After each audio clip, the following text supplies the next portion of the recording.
through the state, having received the funding, and so we received approximately $63 million. Now, we only received 25% of that as an allocation, as the first allocation, which averages out to about 15.9 million. So what we did, staff proposed a preliminary plan in July, which the board did approve, and it provides certain categories of assistance, and that plan consists of assistance to individuals, small businesses, local human service agencies, and then general government expenses. And so I'm going to take you to the website to go over what you will see. Can you see that now? Yes. County website.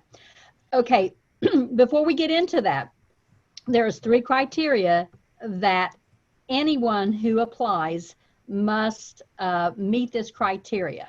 And before we go into the different categories for assistance that I'll go over, I wanted to provide those to you. So the CARES Act provides that payments from this fund may only be used to cover costs that are necessary expenditures incurred due to the public health emergency with respect to COVID-19. That means you've had to have a direct impact of COVID to make application. It could be an interruption in your work, your business operations. For instance, employees having to stay home. Therefore, you've not been able to produce or manufacture your products. There could be different situations that you would look at within your operating budget, as well as purchase of personal protective equipment, such as masks, sanitizing dissolvents, anything that would help eliminate or prevent the spread of COVID. So the second item that it can only be used to cover is if the funds were not accounted for in your budget that would be most recently approved as of March 27th. So if you have a budget that, let's say employees have to work from home, you self-isolate your employees, but they can work from home. They would need a laptop. If you already had laptops proposed in your plan that you were going to purchase, those would not be an eligible expenditure. However, if your employees had to work from home, they did not have laptops, you would be able to purchase those as an eligible expenditure to allow your employees to work from home. That is a direct COVID-related eligible expenditure.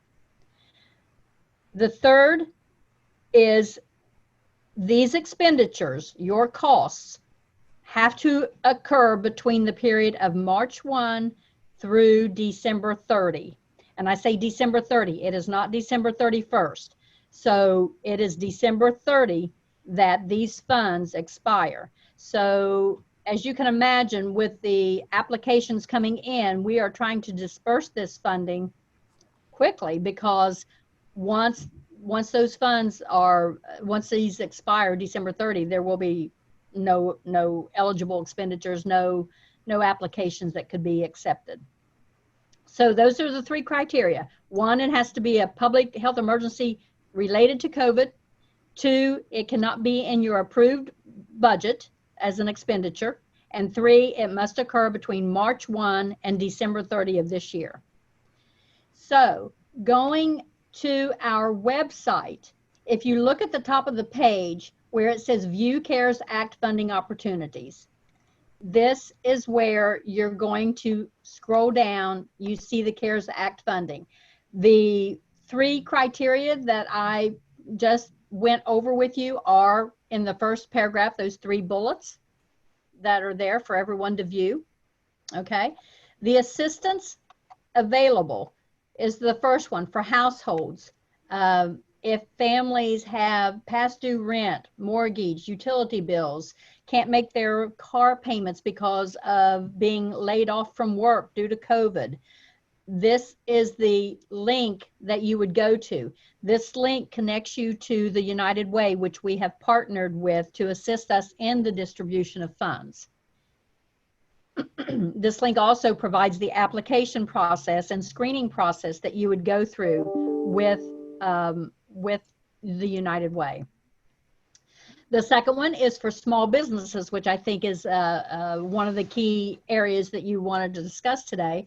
But for small businesses with COVID-related expenses, such as employee wages, bills, your rent, your lease for your building, utilities, safety costs, which would be your PPE or personal protective equipment, you would go to the link that says movingbizforward.com. That link is where we have partnered with the Ocala-Marion Chamber and Economic Partnership, and they have a variety of programs. I think there's about 5 different programs that enables the assistance to small local businesses, or businesses in Marion County, I'm sorry. You will also, there is an application process. There is a questionnaire. As you answer those questions, the application process, you must fill in the blanks. Otherwise, it will not move you forward to a complete application unless you do so. And then the next item is for local nonprofit organizations. We have many of those here in Marion County. And those who need assistance would go to this link that will connect you to the ocalafoundation.org, which is community foundation, which the county is also partnering with. Jeannie, can I Yes. interrupt 1 second? Sure. When you talk nonprofit, I know this is government. Would this include our churches as well? Churches, yes. Churches as well, Food- because I know some of our small churches are really suffering right now. Yes, Okay. churches, food distribution centers. There's also a piece there that maybe would assist for homelessness, but now the homelessness centers would have to look at how has this impacted you with COVID-19. So again, you have to refer back to the 3 criteria as to having met those 3 key bullet points. So the nonprofits are there, and you would go to the Ocala Foundation or Community Foundation for assistance with the application and addressing the questionnaire. And then lastly is the general governmental expense. This would be for our local governments, local municipalities, and that the expenditures that have been that have occurred here between March 1 and December 30 are reimbursable. Yes. Can I ask one other question with that?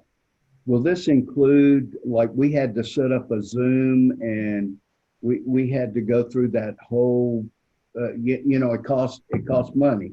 Would that be part of this process as well? If you're having to enhance your video for meetings, public meetings, yes, it is an eligible expenditure. Remember, it is a reimbursement process though. So you have to look at what that technology or what equipment necessary, as long as you did not have that in your budget, in your approved budget for this year. So yes, to enhance that is a reimbursable expense. So anyway, the last one is the general government expenditures for the municipalities, and they too are submitting their expenditures, whether it is for PPE, the personal protective equipment, technology. One area that these funds do not cover, and it's very important that you know this, is that it does not recover lost revenue. So when you're applying for this application or for funding, you have to look at your operating expenditures. How did this impact your budget in your operating expenditures or your operations? If if you were to say this is to cover lost revenue because you've lost business, that is not an eligible expenditure and it will be denied. Good. But let's say you use a delivery van and that broke down and you got that fixed, that would be covered. No, not necessarily. It would be an unbudgeted expense affecting your business. If you were using it to deliver something with relative to COVID-19. Oh, I see, okay. You know, but to have the vehicle to break down would not be COVID related. It is. But it wouldn't, I guess I'm not understanding this then. It wouldn't affect any other functions that aren't human that are related to just doing business that you need to do regardless of COVID-19. Right. If it's the normal course of business that you're doing, then no, it does not apply. Thank you. This is only if it has an impact from COVID-19. Thank you. You're welcome. So let's say your business didn't deliver until, like, let's say it's a restaurant and they only began to deliver because of COVID-19 in order to serve their customers, would that then be counted? Now, so if a restaurant was forced to close, let's say, and they wanted to reopen, bringing back their employees, it's something you have to be very cognitive of how you write your narrative in your purpose. What is the purpose for this? So if you were shut down due to COVID, there's your eligible reasoning, and you want to bring your employees back to work to begin your operation again, then that is an eligible expenditure for employee payroll. Does that? Yeah, one question. Are there some folks that could help, say a small business, or even in the case of the chamber, they could pool some of their people like we do with grant writing. They could get some people together that know how to put, like, and I understand what you're saying. Anytime you're dealing with government, wording is everything. Mm-hmm. All you have to do is miss a period or miss a comma, and there's a good chance you're going to miss it all. So is there such, has there been thought around that idea? There is, and that's where when you go through this application process, the folks at any one of these links that connects you when you start filling out an application will then talk with you, discuss your application, go over it with you. And they may need more additional information. They may, when they may have a question on it. So it's something that they can guide you on. But again, your application it has to reflect that this was impacted by COVID. That's good.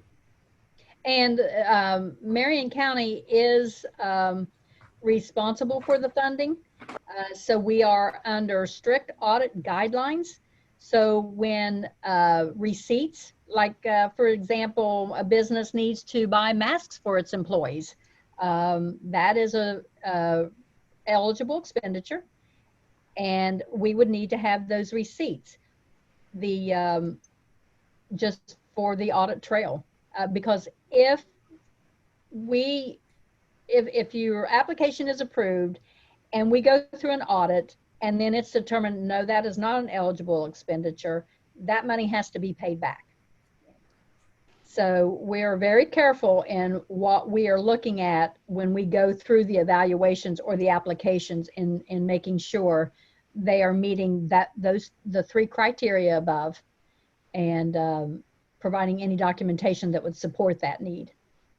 Is there a timeline? I mean, when say I pull this down, I'm a small business, I put in my application, the person I talk with, are they going to give me a timeline, 10 days, 30 days, 45 days before you'll hear something?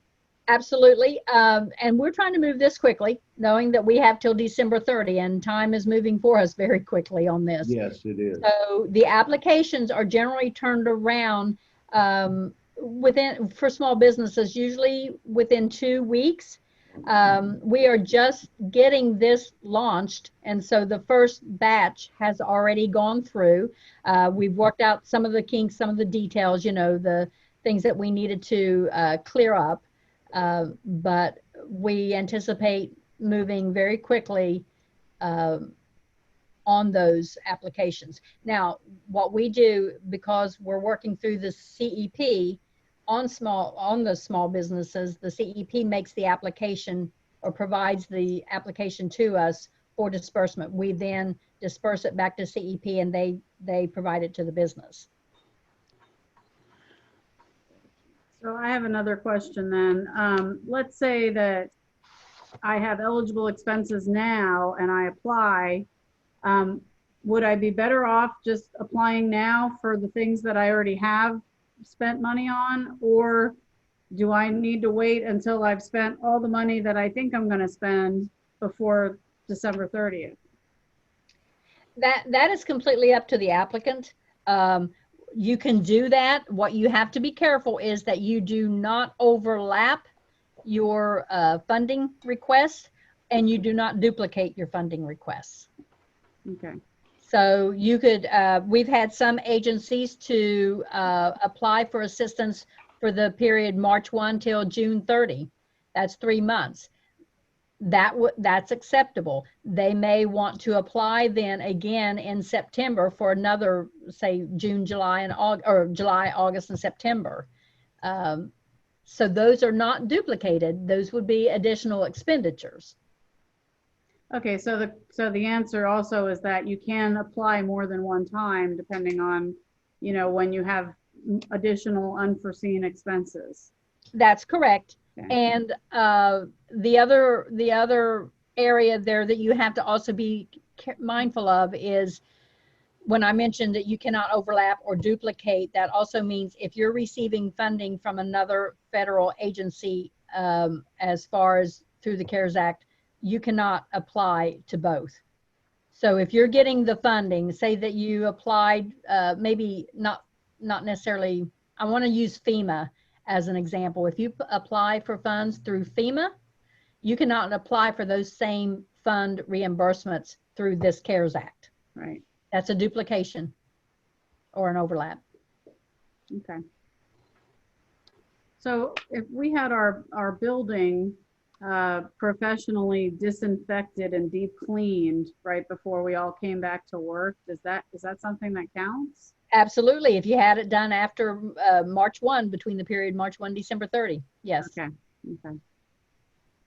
Just make sure you have your receipts, your invoices, and shows that you paid for that. Okay. And if I could segue off of that thought, would that be ongoing? Like, say I reopened after March, had a thorough cleaning, and now I do it once a week.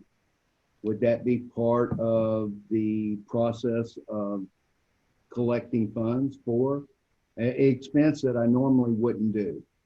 You could, as long as you do not have that expenditure in your approved budget. Okay. You know, if you have cleaning, your cleaning services separate from your disinfectant services, for example, you got your regular cleaning services, that would not be an approved eligible expenditure. But to go in as an added enhancement to disinfect, that invoice then would be eligible for payment. And if I might, I'd like to go back when we talked about laptops for the employees.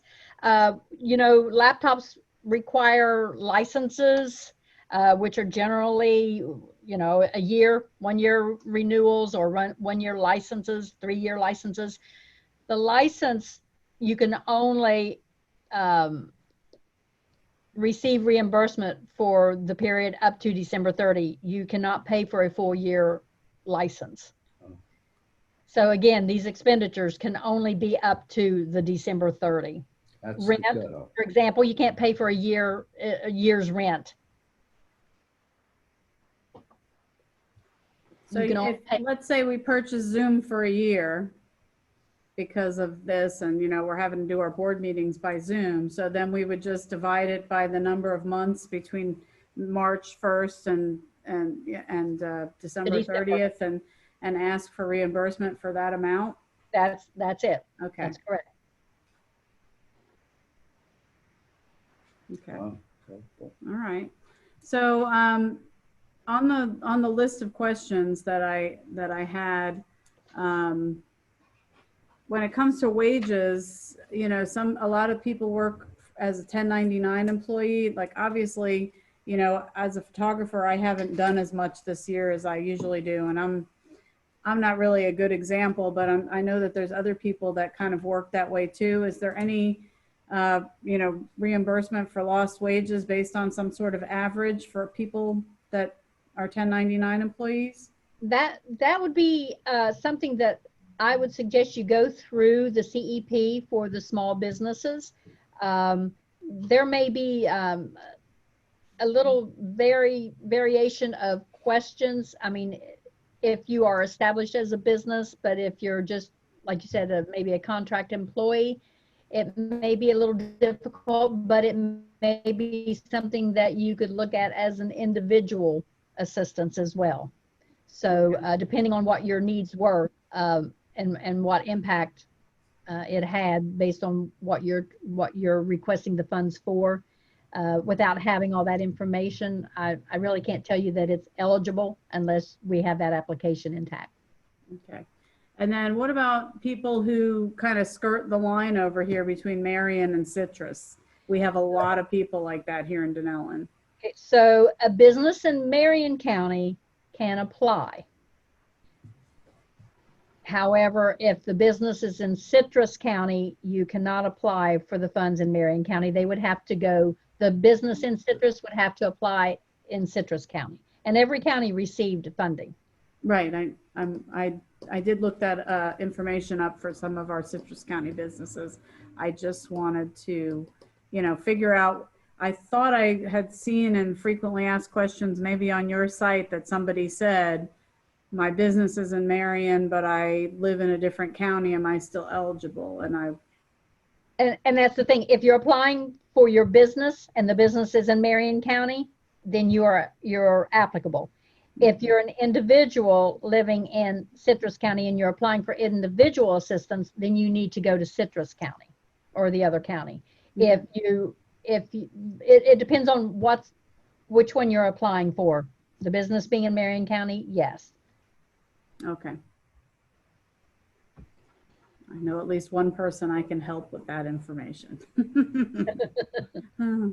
So the other question was, and I think you've already answered this. Can businesses or households apply for CARES Act funding, which may already be receiving other forms of government assistance?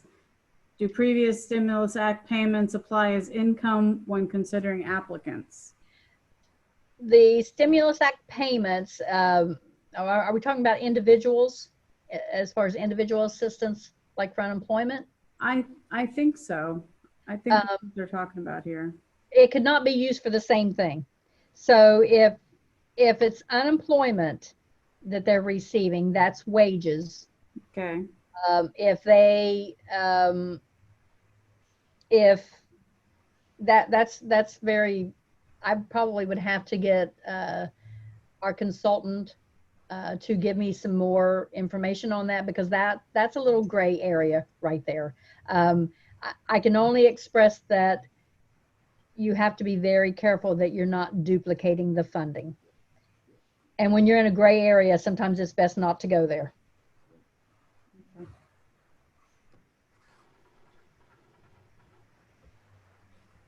So have you had a lot of response to this, Jeannie? I'm sorry, what?